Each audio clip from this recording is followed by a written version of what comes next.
Depuis longtemps, je conçois, modélise et imprime des pièces mécaniques possédant des charnières. Il est cependant possible de créer une mobilité sur une même pièce sans recourir à une charnière. Pour cela, l'astuce consiste à utiliser judicieusement les propriétés physiques des matériaux grâce à des formes aussi élaborées que simples à modéliser, comme sur cet exemple, imprimé en PLA qui est pourtant un matériau parfaitement rigide.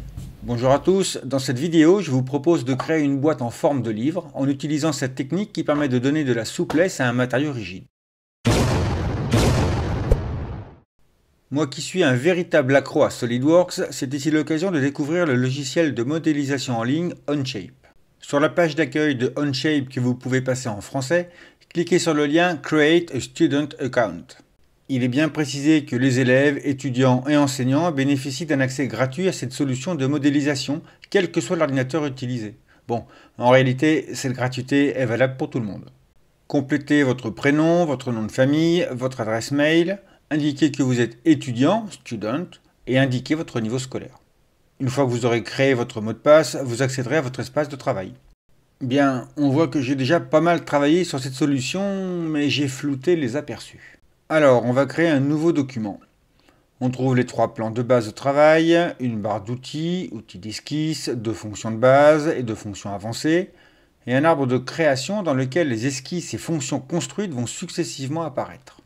On vient sélectionner le plan de dessus qui s'appelle ici Top. On clique sur le bouton Esquisse et grâce au cube d'orientation, on vient cliquer sur la mention Dessus. Ainsi, on se retrouve perpendiculaire au plan de dessus. On va venir tracer un rectangle grâce à l'outil Rectangle qu'on vient placer comme ceci. Et grâce à l'outil Cote qui est ici, on vient lui donner les dimensions en tirant les cotes et en sélectionnant la valeur 200. En hauteur, on va donner une valeur de 142 mm. On peut dézoomer avec la molette, échappe, et l'utilisation des relations du point milieu n'est pas évidente sur Onshape. Donc j'utilise une ligne que je vais tracer en diagonale, je fais échappe, et en faisant un clic droit dessus, je peux choisir de l'attribuer en tant que construction. Elle devient pointillée, et là je peux sélectionner le point milieu, ici, en cliquant dessus, et l'origine, et automatiquement, les deux vont devenir coïncidents. On voit que le rectangle est devenu noir. On va valider l'esquisse, et on va appliquer une extrusion. Donc le bouton extruder, sur quelle esquisse? L'esquisse 1, elle est sélectionnée, et on va lui donner une épaisseur ici de 1,5 mm. Entrée, on valide. Avec le bouton droit, on peut faire pivoter la vue et on voit qu'on a bien une plaque d'1,5 mm. Grâce aux options de caméra, on peut revenir en vue trimétrique de manière à reprendre l'origine. Pour réaliser les formes qui vont nous servir de charnière souple, on vient sélectionner le dessus de la plaque que l'on vient de réaliser, on clique à nouveau sur le bouton esquisse et grâce au cube, on vient se placer normal A. On va dessiner un rectangle, comme ceci. On va zoomer dessus et on va lui attribuer des dimensions. L'outil Cote, on va lui dire que ce segment par rapport au haut de la plaque est à 2 mm, que ce segment a une dimension de 1 mm et que celui-ci a une dimension de 18 mm. Enfin, on vient lui donner la cote par rapport au centre de la plaque, autrement dit par rapport à l'origine. Voilà, on peut rezoomer. Et là, on va lui donner une dimension de 0,5. Voilà. Maintenant, on va faire une répétition linéaire d'esquisse. Ici, on voit la petite flèche, répétition linéaire. On vient sélectionner les entités, celle-ci, celle-ci, celle-ci et celle-ci. Et on voit ici la flèche qui permet de changer les dimensions ou l'orientation. On va venir comme ceci, je vais volontairement la mettre de côté et là je vais recliquer dessus et lui dire qu'il y a une relation verticale. Ici on voit le coefficient de multiplication de répétition, double-clic dessus et ça va être 7. Voilà. La répétition, elle se fait ici. C'est pas 10,5, c'est une répétition qui sera à 20 mm. Voilà. Et là, quand on dézoome, on voit bien qu'on a nos entités. Alors si j'ai mis 142 mm de hauteur, c'est justement parce qu'ici, je l'avais calculé à l'avance. Voilà, là, on est pas mal. On va faire la deuxième ligne symétrique. On repart pour faire un rectangle. On va les mettre en quinconce, bien entendu. Donc je pars comme ceci, volontairement. Alors on va déjà positionner le milieu. Alors le milieu, ça va pas être très facile, puisqu'il faut qu'on ait le même écartement. Alors je vais tracer une ligne, point milieu, de... Alors je ne suis pas sur ligne, voilà, de là à là. On va lui sélectionner le point milieu ici, avec ce point-là, et là, il vient se placer en coïncidence. Puisqu'on veut un écart de 2 mm, on va choisir l'outil cote, et entre cette ligne et cette ligne, on aura un écart qui fera 1 mm. Voilà. On peut maintenant redonner les mêmes dimensions de rectangle. Je vais quitter cote, on peut lui mettre égal par exemple. Égal, ce segment-là a une dimension égale à celui-ci. Ce segment-là a une dimension égale à celui-là. Est-ce qu'il me l'a pris? On va vérifier. La dimension 18, on est bien à 18. Il nous reste l'écartement par rapport à l'origine. L'outil cote entre cette ligne et l'origine, on va zoomer bien dessus pour ne pas la rater, qui est ici. On dézoome. Et on va remettre 0,5 mm. On voit que tous les traits deviennent noirs. On est donc bon en termes d'esquisse. On va à nouveau appliquer une répétition linéaire de ces entités, les 4 de ce nouveau rectangle. De la même manière, on vient orienter la répétition. Je vais la mettre comme ceci volontairement. Je sélectionne la ligne directrice. Je lui donne une relation verticale. Et pour le coefficient multiplicateur, cette fois-ci, on sera à 8, avec une distance non pas de 10,45, mais à nouveau de 20 mm. Si on dézoome, on voit bien, comme ceci, nos rectangles qui sont placés. On va donc pouvoir appliquer la fonction, on valide l'esquisse. On va donc pouvoir sélectionner l'esquisse, puisqu'elle s'est désélectionnée, lui appliquer une fonction extrudée, et ce coup-ci, il faudra faire attention, on va retirer de la matière, non pas de façon borne, mais à travers tout. Quand on valide la fonction, on voit bien que la plaque a été en quelque sorte découpée avec les formes que l'on souhaite obtenir.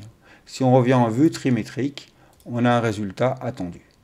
On peut maintenant appliquer la fonction de répétition linéaire. Alors attention, pas répétition de pièces, mais on a bien une répétition de fonction. Fonction à répéter, c'est l'extrusion numéro 2.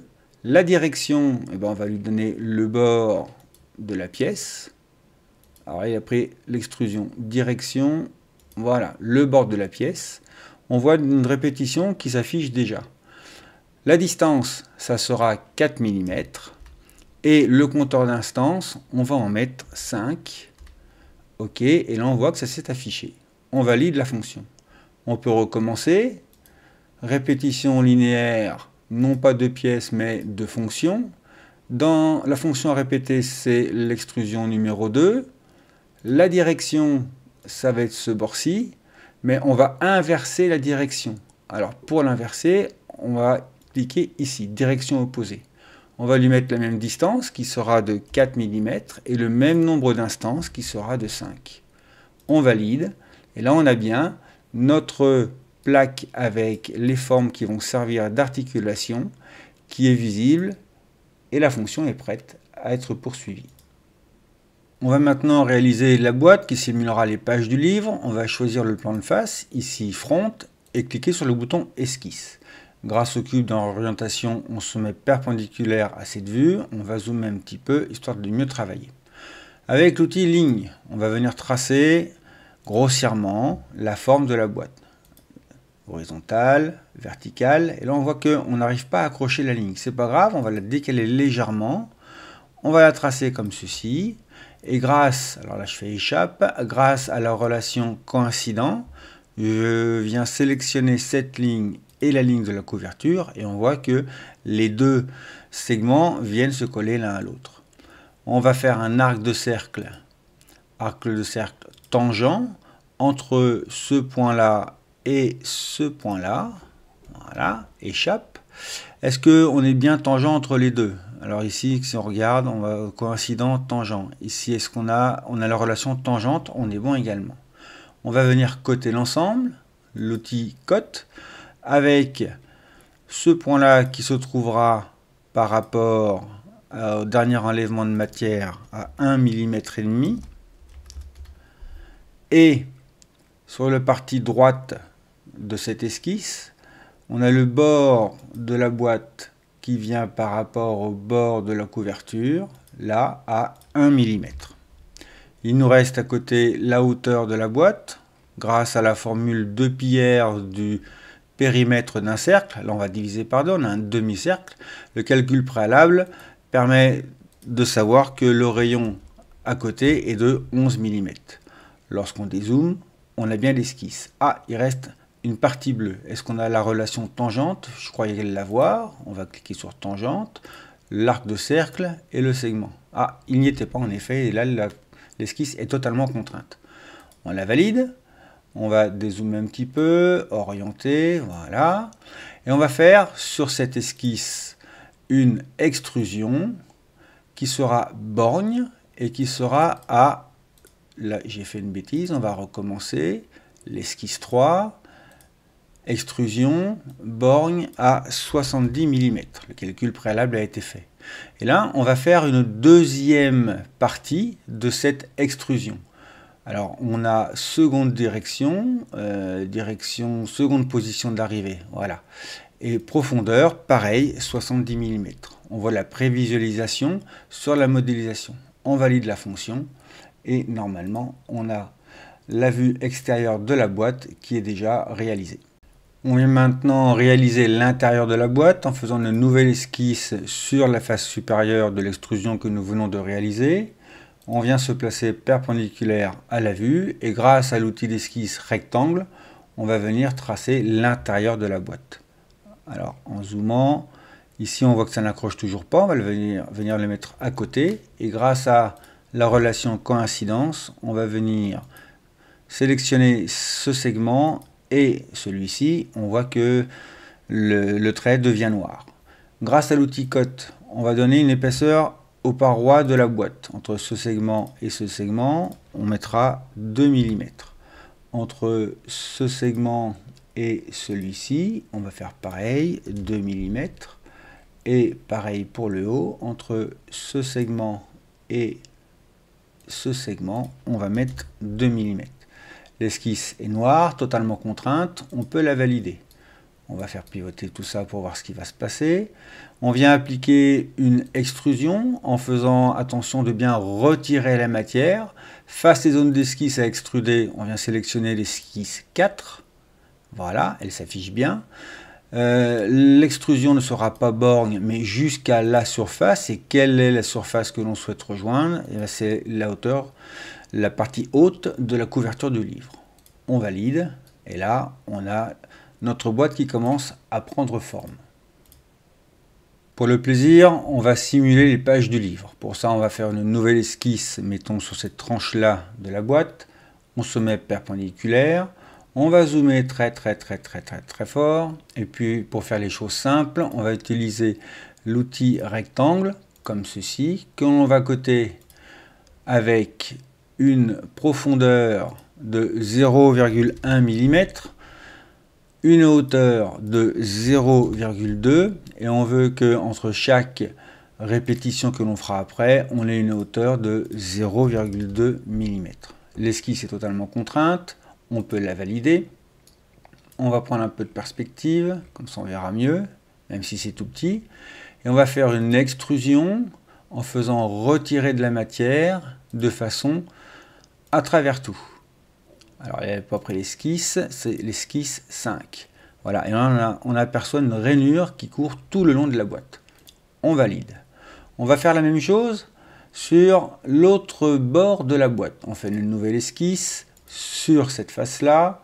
On va venir se mettre perpendiculaire et on va faire la même chose. Ça sera encore plus simple, un rectangle de là jusqu'à ici, on voit que ça accroche, avec une profondeur de 0,1, comme tout à l'heure. On fait la même chose de l'autre côté de la boîte. Il faut vraiment zoomer et dézoomer, hein, c'est un peu fastidieux.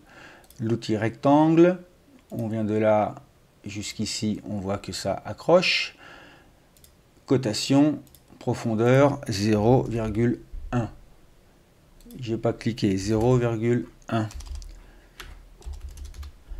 On va valider l'esquisse. Là aussi, on dézoome. On prend un petit peu de perspective.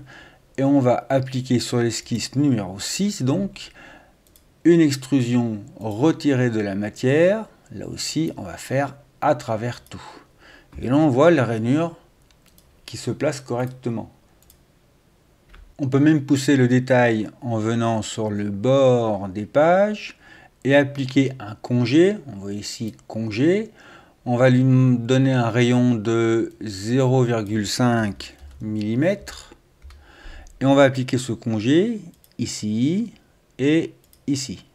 On va faire la même chose de l'autre côté. Voilà, on zoome. Le congé ici et le congé ici. On valide. Et là, on a nos pages, les deux premières pages qui sont arrondies. Pour simuler toutes les pages du livre, on va utiliser la fonction de répétition linéaire. On vient ici, répétition linéaire, en faisant bien attention de ne pas faire de répétition de pièces, mais bien une répétition de fonctions. Les fonctions à répéter sont l'extrusion 5, l'extrusion 6 et le congé 1. La direction, ce sera l'arête verticale de la boîte. La distance, comme on a choisi une épaisseur de 0,2 par page, ici ça sera 2 fois 0,2, donc 0,4. Et nombre d'instances, alors je l'ai calculé par une simple division, ça sera 55. Mais là on voit que c'est en rouge, alors la direction n'est pas la bonne. Lorsqu'on change, il est en rouge parce qu'il faut lui appliquer cette répétition par instance. Et là on voit bien que la répétition apparaît une deuxième fois. On va donc changer le compteur d'instance pour 55. Et là on voit que toutes les instances sont répétées. On valide et on a bien les pages qui sont apparentes sur le bord de la boîte. C'est plutôt joli, non? On va maintenant venir fermer la boîte en faisant une esquisse sur la couverture. On se met perpendiculaire. Et grâce à l'outil rectangle, qu'on va venir tracer ici, on va lui donner une cote de la même épaisseur que la paroi de tout à l'heure, autrement dit 2 mm. Et par rapport à l'enlèvement de matière, on va lui donner une distance de 1 mm.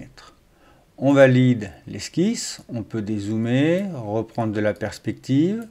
Et sur l'esquisse 7, on va appliquer une extrusion qui sera non pas borgne, mais jusqu'à la face. Et on va lui sélectionner le haut de la boîte. Et là, on voit que la boîte a été fermée. On valide la fonction et on a bien notre boîte qui est fermée.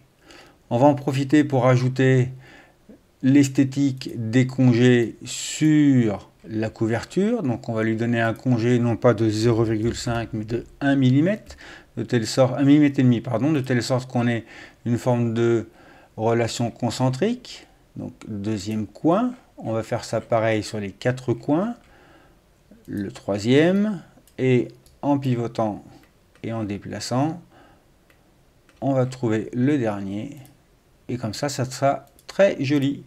On a notre boîte qui est terminée. On va maintenant s'occuper de la fermeture. Pour réaliser la première partie de cette fermeture grâce à un aimant, on va faire une esquisse sur la couverture. On vient perpendiculaire. On va zoomer un petit peu en gardant l'origine à portée de vue puisque nous allons nous en servir. Et nous faisons un arc de cercle à partir du centre. Normalement, on est bon. Alors, on va venir comme ceci. On voit que ça s'aligne sur la ligne de l'origine. C'est parfait, c'est ce qu'on veut. Donc, on va faire un arc de cercle comme ceci. On va en faire un deuxième qui partira. Voilà, ça s'est accroché du même centre, comme cela. Très bien. On va appliquer des relations après. On va faire une ligne entre cette extrémité et celle-ci. On va faire pareil là et là.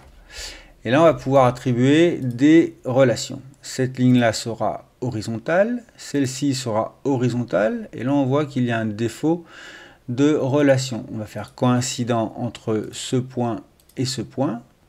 Voilà, parfait. Et on va commencer à coter. L'outil cote est ici. On va avoir un diamètre intérieur qui sera de 3,3 mm puisque le diamètre des aimants utilisés est de 6 mm. Donc 3,3, ça laissera un petit peu de jeu. Le diamètre extérieur, afin que les couches ne se décollent pas, sera de 14, donc ça fait un rayon de 7 mm. L'écartement entre ces deux lignes horizontale sera de 5,8, autrement dit 2 dixièmes de moins que le diamètre de l'aimant. On est toujours aligné, sinon on mettra une relation. Et le centre de cette forme-là par rapport au bord de la couverture sera 10,5. Et là on voit qu'il y a encore des lignes bleues. Alors on va appliquer des relations. Relations verticales entre ce point et ce point. Et là tout devient noir. Donc l'esquisse est totalement contrainte. On peut la valider, on prend un petit peu de perspective, et cette esquisse suite fera l'objet d'une extrusion, ajouter, le borgne, la profondeur non pas 25, mais ça sera 3,4, la hauteur des aimants fait 3 mm, on va laisser un tout petit peu de jeu, et on valide. Voilà la première fermeture. On va lui appliquer ensuite une surface supérieure, donc une nouvelle esquisse sur cette surface-là. On va revenir dessus et on va faire un cercle qui sera du même centre. On va venir chercher le centre, voilà. Et on va venir l'accrocher sur ce point-là.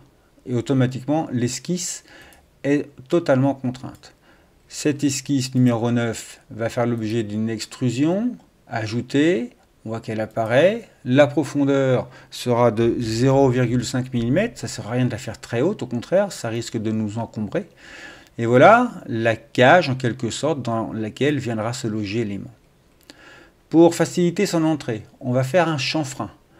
On a ici l'outil chanfrein, distance et angle. Alors la distance, on va la mettre à 1 mm et l'angle à 30 degrés. Comme ça, son entrée sera facilitée sur cette arête-là et sur cette arête-là. Ok. Propagation tangente, normalement on doit être bon. Si on valide, on voit que le chanfrein a été fait, mais pas dans la bonne direction. Alors on va changer la direction. Clic droit sur le chanfrein, modifier. Et là, on voit la petite flèche, direction opposée. Et là, on voit en direct le chanfrein qui change d'orientation. Ainsi, l'aimant pourra rentrer facilement et ne plus sortir de son logement. Pour terminer cette forme, on va appliquer deux chanfreins fonctionnels. Chanfrein.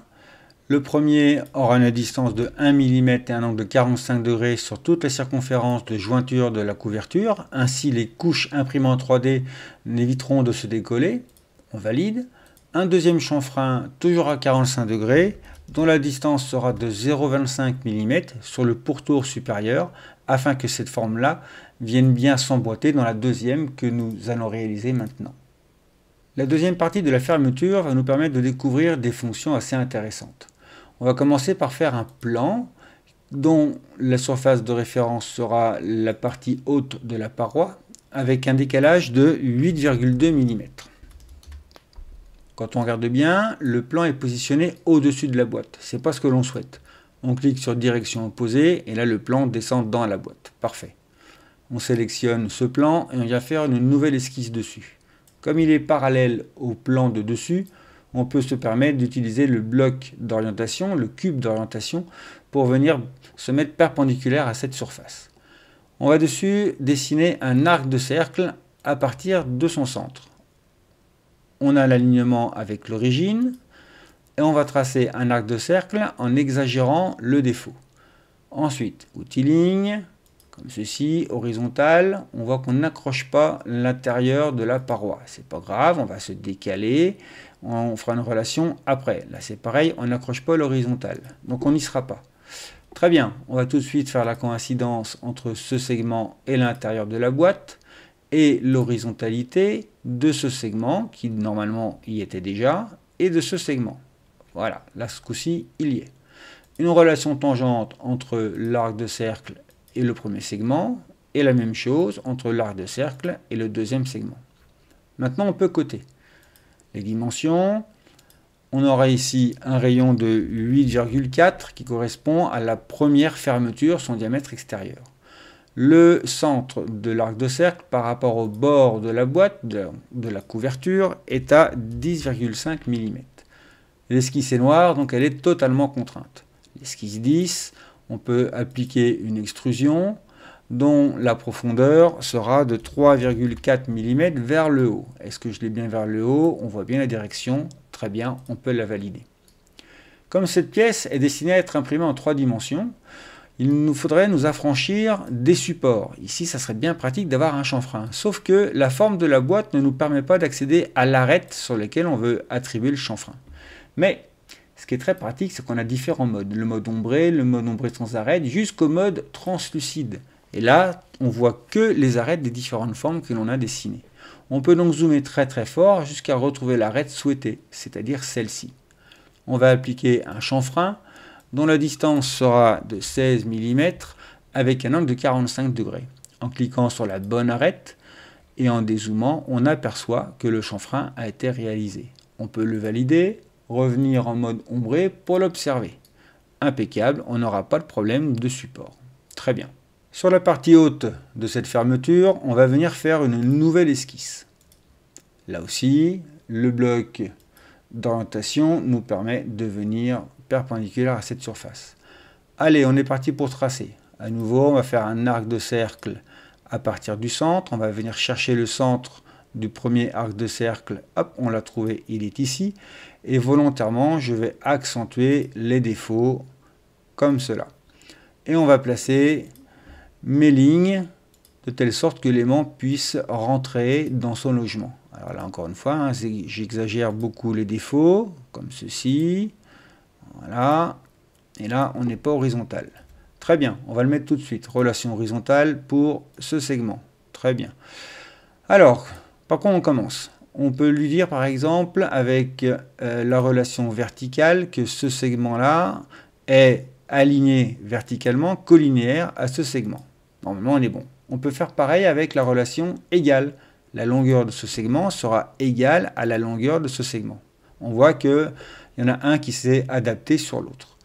Qu'est-ce qu'il nous faut d'autre? Alors ici, ce segment-là est bien éloigné, ça ne sert à rien. On va lui mettre une relation de tangente avec cet arc de cercle. Comme ça, on sera bon. Très bien. Qu'est-ce qu'on veut encore? En niveau relation, normalement, on ne doit pas être mal. Allez, cotation. L'arc de cercle doit accueillir l'aimant d'un diamètre 6 mm. Je vais donc lui attribuer un rayon de 3,3. Comme ça, on se rassure. Pour le passage de l'aimant, je souhaite que le passage soit réduit. Donc là, je vais enlever 2 dixièmes en mettant 5,8. Ah, et là, on s'aperçoit qu'une relation serait bien utile. Relation verticale entre ce point-là et ce point-là, de manière à bien conserver la symétrie. Ça prend forme. On revient sur l'outil cotation. La distance de ce segment sera de 3 mm, ce qui devrait suffire pour maintenir dans son logement l'aimant. Qu'est-ce qu'on a d'autre? Ici, pour accueillir l'aimant, le mettre en position avant de l'enfoncer, on va mettre 2 dixièmes de plus, 6,2, et là on est bon. On voit que l'esquisse est totalement contrainte, on peut la valider, prendre un petit peu de perspective. On sélectionne l'esquisse 11, on va lui attribuer une extrusion par enlèvement de matière, retirée avec une profondeur de 3,4 mm.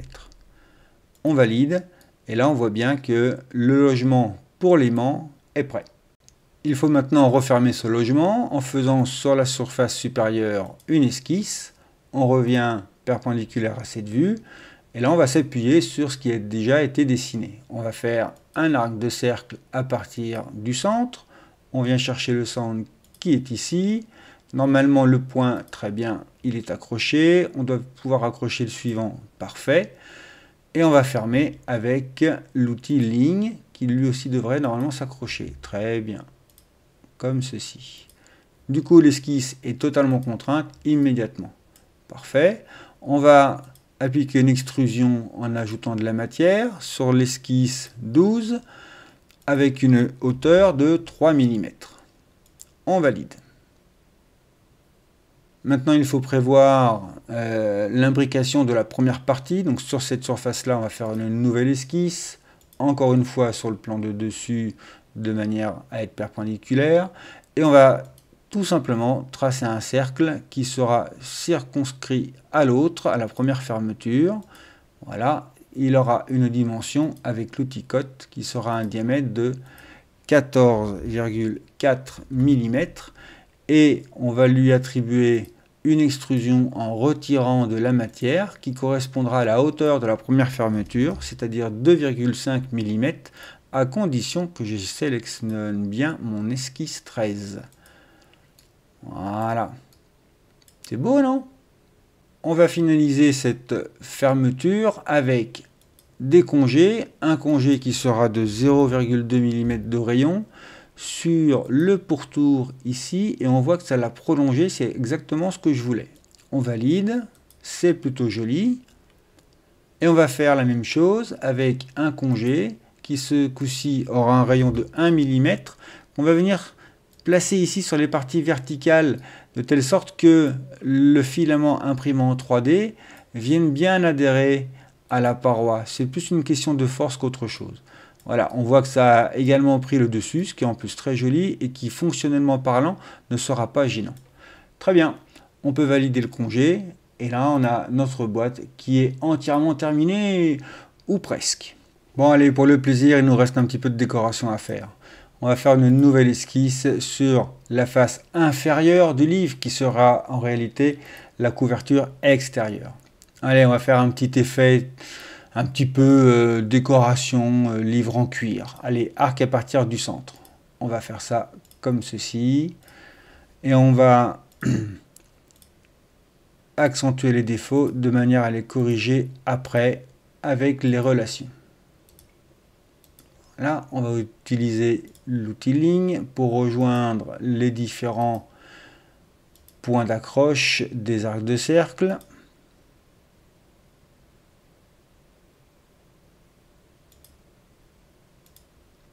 Comme ceci. On va faire les relations horizontales pour ce segment, verticales pour ce segment et ce segment.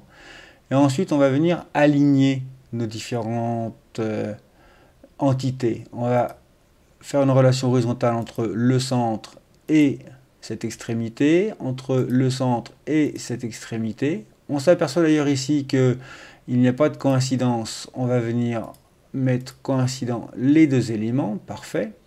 On revient sur la relation horizontale entre ce point et ce point, entre ce point et ce point. Très bien. On voit ici qu'on a un problème de coïncidence. Coïncident entre ce point et ce point. Très bien. Maintenant, relation verticale entre le centre de l'arc et son extrémité, le centre de l'arc et l'extrémité, le centre de l'arc et son extrémité. Et pareil pour le dernier. Très bien. Maintenant, on va coter un petit peu la chose. Alors, je souhaite que le rayon de cet arc de cercle fasse 10 mm. Très bien. Et avec une relation égale, que le rayon de cet arc de cercle soit le même avec celui-ci, soit le même avec celui-là, soit le même avec celui-là. Très bien. Je quitte ma relation. On va déplacer un petit peu les entités de manière à placer les codes suivantes. Comme ceci. Ah, là j'étais un petit peu loin. Voilà.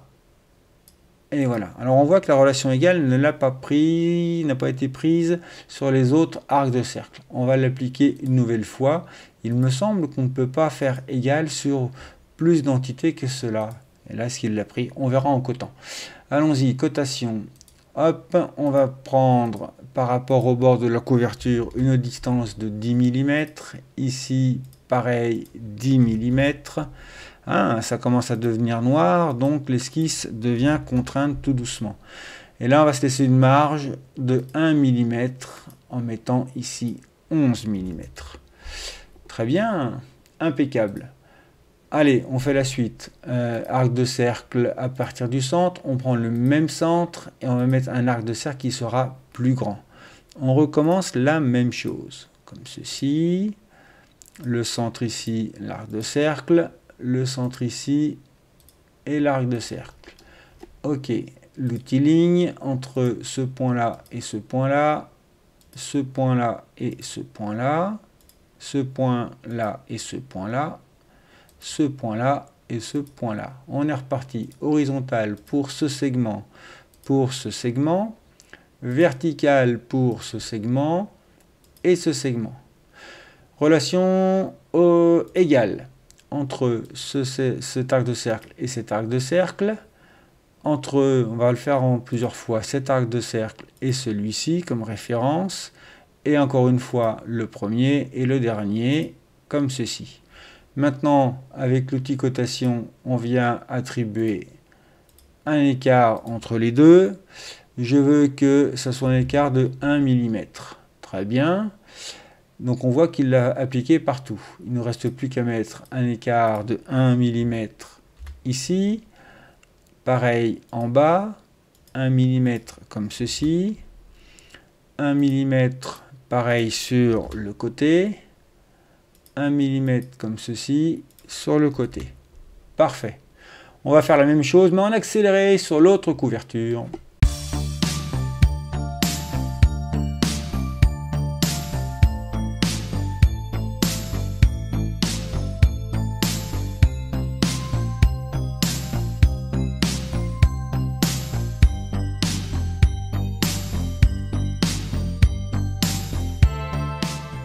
Voilà, l'esquisse est noire, totalement contrainte. On peut la valider. On va mettre un peu de perspective. On sélectionne l'esquisse et on applique une extrusion en retirant de la matière de 0,2 mm. On peut la valider. Et là, oh que c'est joli! On a un bel effet vieux livre. Voilà la boîte. Elle est modélisée.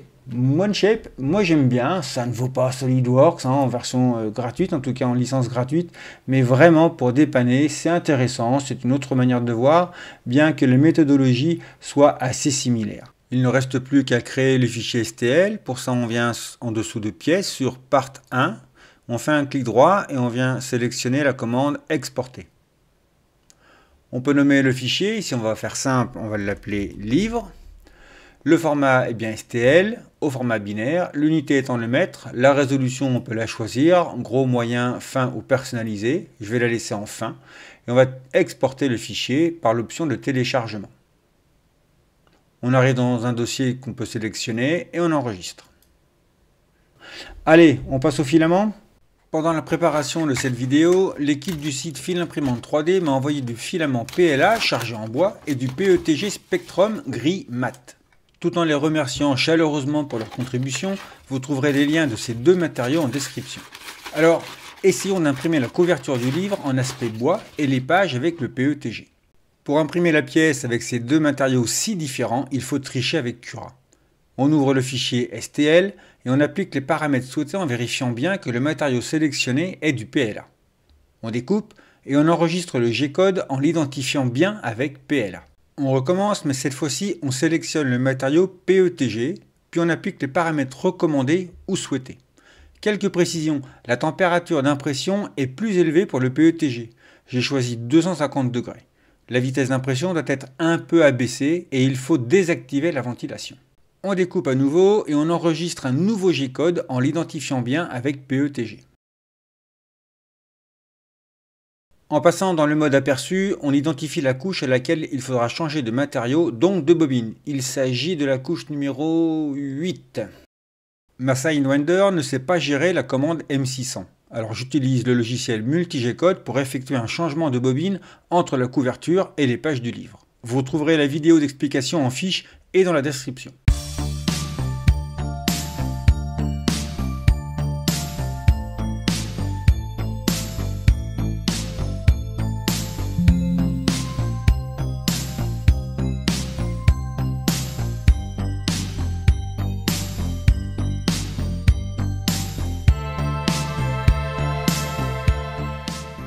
Dans Multi-G-Code, on va réaliser deux fois la même opération.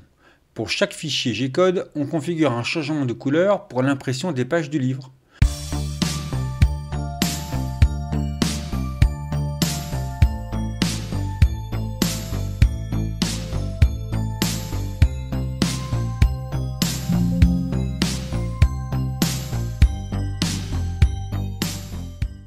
Je me retrouve donc avec 4 fichiers, partie 1 en PLA, partie 2 en PLA, partie 1 en PETG et partie 2 en PETG. Il suffit de conserver et d'imprimer les fichiers partie 1 en PLA et partie 2 en PETG. Ça va? Vous suivez? Je n'avais jamais imprimé avec ces filaments, c'est pourquoi j'ai filmé l'intégralité de l'impression. Une petite précision, mon imprimante est équipée d'une buse en acier trempé de 0,4 mm. Dans le descriptif du filament bois, il est conseillé d'imprimer avec une buse de 0,5 mm minimum car les particules de bois peuvent boucher des buses de petit diamètre. En effet, le matériau fondu s'est quelque peu aggloméré à la sortie de la buse. Peut-être aurais-je dû augmenter la température d'impression de 10 ou 20 degrés. Bref, à 3 ou 4 reprises, j'ai donc enlevé ce surplus à l'aide d'une pince pointue. Cependant, la buse ne s'est aucunement bouchée et la qualité d'impression a vraiment été bonne. D'ailleurs, si on regarde ce filament de très près, on voit qu'il n'est pas lisse sur son diamètre, un peu granuleux. C'est certainement dû aux particules de bois qu'il contient. Et puis, comme c'est précisé dans le descriptif, une agréable odeur de bois s'est dégagée pendant l'impression. C'est surprenant. Lorsque la couverture du livre est imprimée, on change la bobine et on lance le second fichier G-code. Pour le PETG Spectrum, il est conseillé d'imprimer dans une enceinte fermée. Or, mon imprimante possède un châssis ouvert. Alors, j'ai bien bricolé une sorte d'enceinte en carton, mais j'ai laissé une ouverture pour pouvoir filmer. C'est certainement la cause d'une qualité d'impression un peu moindre, de quelques moments d'agglomération du PETG sur la buse et de quelques cheveux d'ange. Comme souvent, quelques essais ultérieurs permettront de déterminer les meilleurs paramètres. Vous trouverez en fiche et dans la description la vidéo complète de l'impression sur ma petite chaîne secondaire appelée Citizen, montrant les petits désagréments rencontrés, filmés avec une caméra endoscopique. Je n'ai pas filmé le retrait de la pièce, mais il faut quand même que je vous raconte l'aventure. Pour retirer cette impression du plateau, j'ai bêtement pris ma surface en PEI pour la courber. Et là, crac! La faible épaisseur de la couverture du livre a fléchi et ce sont les couches grises des parois verticales qui se sont désolidarisées. Je sais, j'aurais dû l'anticiper au lieu de me précipiter. Allez-y, moquez-vous dans les commentaires. J'ai donc relancé une seconde impression et j'ai laissé refroidir l'ensemble toute une nuit. Le lendemain, la pièce était toujours bien collée. Aïe! J'ai donc pris du fil de pêche et très délicatement, je l'ai glissé sous la pièce pour la décoller peu à peu sans contraindre les couches verticales. Ouf, la pièce est décollée. L'articulation centrale fonctionne parfaitement, c'est génial. En revanche, j'ai quelques inquiétudes quant au décollement des couches lorsque je vais glisser les aimants. Alors là, je filme en direct. On place le premier aimant à l'entrée de son logement et délicatement, on le pousse. Alors, ne faites pas comme moi, n'utilisez pas un outil sur lequel l'aimant viendra se coller car cela ne facilite pas l'opération. Bref, conformément à ma conception, il déforme légèrement la matière sur son diamètre et finit par trouver sa place. Il ne peut plus en sortir. Par précaution, on place le second aimant dessus. Il serait dommage d'inverser la polarité et de ne pas pouvoir fermer la boîte parce que les aimants se repoussent. On le retourne, on le place à l'entrée de son logement et on le pousse délicatement jusqu'à déformer la matière sur le diamètre de l'aimant. Parfait, il est dedans et il n'en sortira plus. Alors, ça ferme. Excellent, non? Et comme prévu, les deux formes cylindriques s'imbriquent parfaitement pour assurer la géométrie du livre. Les deux aimants en assurent juste la fermeture. Après quelques heures, l'articulation prend la forme du livre fermé. C'est pas mal car la boîte finit par se refermer naturellement toute seule. Ce phénomène est moins marqué avec le filament bois et il l'est davantage avec du PLA classique. Quoi qu'il en soit, le résultat obtenu avec le filament bois est joli et la texture change de l'ordinaire. J'aime bien. Voilà, on arrive à la fin de ce petit projet, enfin petit pas tant que ça, puisqu'il aura permis d'expérimenter une solution d'articulation sans charnière, de découvrir le logiciel de modélisation en ligne Onshape, et d'expérimenter deux types de matériaux que je n'avais jamais utilisés, et merci encore à Fil Imprimante 3D, et de mettre en œuvre des aimants néodymes sans avoir à les coller. On peut ainsi les réutiliser pour un autre projet. Tous les liens utiles sont en description, y compris le partage de la modélisation de la boîte livre sous Onshape. D'ailleurs, essayez ce logiciel et dans les commentaires, dites-moi ce que vous en pensez s'il vous plaît. En attendant de vous lire, je vous dis à bientôt pour une prochaine vidéo.